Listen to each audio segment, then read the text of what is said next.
All right, so how do you stop a freight train? We're going to talk about that today. Hey, I'm Dr. Patty Barch. I'm a traditional naturopath, founder and owner of Naturally Unbridled Wellness and naturallyunbridled.com, where we focus on wellness solutions, not disease management. This is Down the Ridge with Dr. Patty. This is not medical advice. It's for entertainment purposes only. Nothing I say is true. Don't listen to me. All right, thanks so much to everybody that provided feedback about the videos and the content, and people did say that they wanted to learn more, so here's more.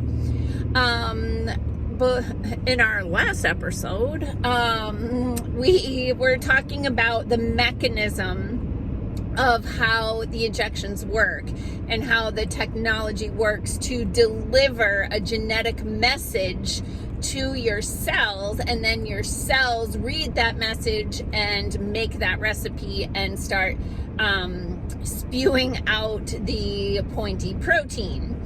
But now I want to talk about and then I also talked about some of the biodistribution studies that showed that there were certain tissues that had a higher level of affinity, like they were magnetized, for lack of a better term, to those tissues. And then those cells in those tissues will crank out the pointy protein and the problems that happen with that. Now I'm going to talk about some of the things that normally would have been figured out had they done the clinical trials the way they are supposed to. But because they got the emergency use authorization, they were able to skip a bunch of steps. So one of the things that they did not know, and possibly still do not know, when they went to market with this product these products, one of the things they didn't know is how long are your cells going to make the pointy protein? Now, backing up a little bit, mRNA, or messenger ribonucleic acid, that's the genetic code or recipe. mRNA in nature has a pretty short half-life. Like, that molecule doesn't last very long. It gets into the cell, it gets red, it falls apart, doesn't last very long. However, the one that was, so because of that, the scientists said, I don't know how good this is going to work because it breaks down too quickly in the body. So keep in mind that DNA and RNA are made up of nucleic acids, and you can think of those as the ingredients in the recipe, and they're very limited ingredients. So in RNA, there's adenine, guanine, no, the guanine is the one adenine, guanine, cytosine, and uracil. So in DNA, it has thymine. I know, I'm geeking out here. However, the uracil in these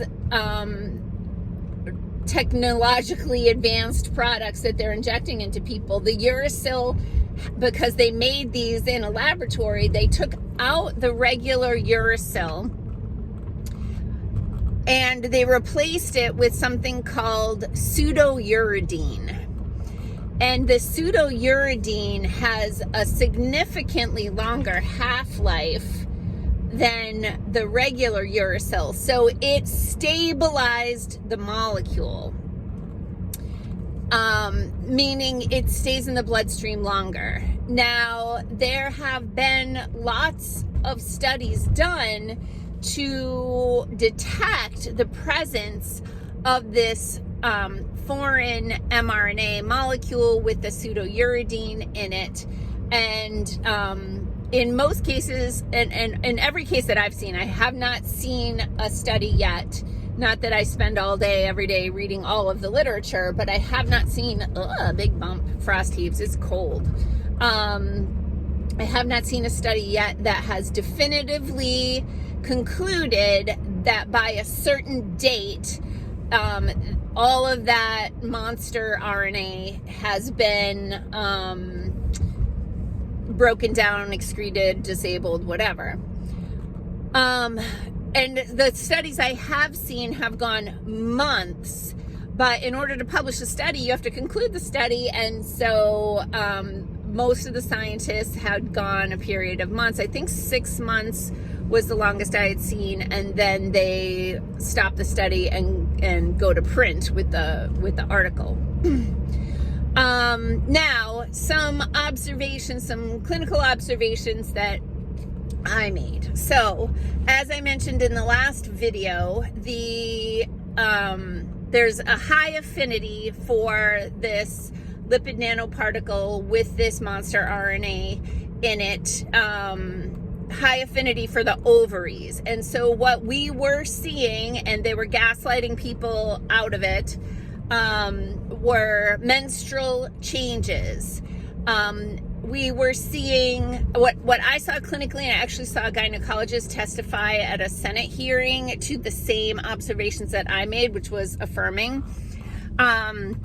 Younger women, I had 2 college-age women in my practice that got their second injection in order to go back to college. Thank you, freaking colleges, for ruining the reproductive life of these women. I had 2 women that young women that stopped cycling, and this was not uncommon, and this gynecologist confirmed that. In middle age, perimenopausal age, or even some menopausal age women, heavy hemorrhaging periods. I actually have 2 colleagues back in New England that, they were teachers, not natural health professionals, from when I used to be a teacher, that had the hemorrhaging side effects and needed emergency IUDs, or we were hearing about women getting emergency hysterectomies to try to shut down the bleeding. Now, I've been doing fertility work as long as I've been in practice, and I have a pretty good success rate, especially with the younger women that are, of reproductive age. But what I noticed very early on is that my fertility clients that had received the mRNA injections were not getting pregnant. It took 2 years for me to start having women who received those first 2 injections to start getting them pregnant. And the first 1 or 2 had miscarriages. But now, today, I have several fertility clients who received those injections and went on to have a healthy baby be born. That gives me hope that over time, if people aren't continuing to put that crap in their body, that over time, their body is either excreting or recovering from it, hopefully. So the short answer is we don't know how long it takes for that to be cleared from the body. And remembering what we talked about with batches, there is tremendous batch to batch variability. There's also manufacturer variability. So there's just simply no way today for anyone to tell you if you received this dose of this product from this batch, how long it's going to take for your body to clear it. And of course, there's going to be some individual components to that as well. One other thing is that the vial that those injections come in are a 5-dose vial. Meaning that there are 5 doses in the bottles. And if you recall, when they were first coming out with those injections, they were like, ooh, we're going to have some distribution issues here because they need to be kept at extremely cold temperatures, like sub-zero, like, I don't know, it's like minus 100 and something degrees, right? Super sub-zero temperatures. And they're like, this is going to be a problem because there aren't a lot of facilities that have the refrigeration to keep those that cold. And then within 2 weeks, they realized, like, we're not going to be able to put this in the masses with the limiting factor being the refrigeration, so screw it. So they just threw out that refrigeration requirement. I mean, they did say keep it frozen until you like open and thaw the bottle. But then one other variable is if it's a 5-dose vial and that product is so unstable at room temperature that, they were talking about super sub-zero temperatures to preserve it in the first place. Don't you think the person who got the 5th dose out of that bottle got a very different product than the person who got the first dose out of that bottle? Yeah, lots of variables. All right, I got more to say about this. So if you like this information, drop some comments, like, subscribe, share, follow, all the things, and there'll be more to come. Peace out, peeps. Have a healthy day.